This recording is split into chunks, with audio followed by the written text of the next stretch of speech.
Good morning বন্ধুরা, তোমরা সবাই কেমন আছো?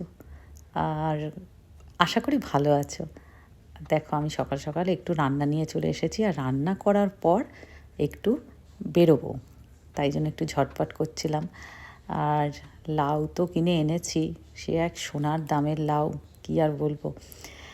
বাঙালি সবজির এখানে যা দাম না, ওর থেকে ইলিশ মাছ খাওয়া অনেক ভালো এখানে।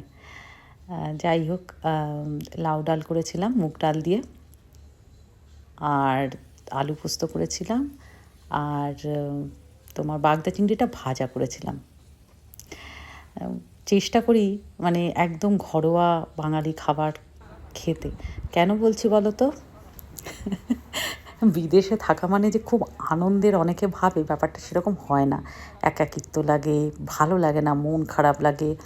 আর দেশে থেকে বিদেশে ঘুরতে যাওয়া ঠিক আছে, দারুণ লাগে, ঠিক আছে, কিন্তু এখানে থাকলে তখন আর ভালো লাগে না, মনে হয় কবে দেশে যাব।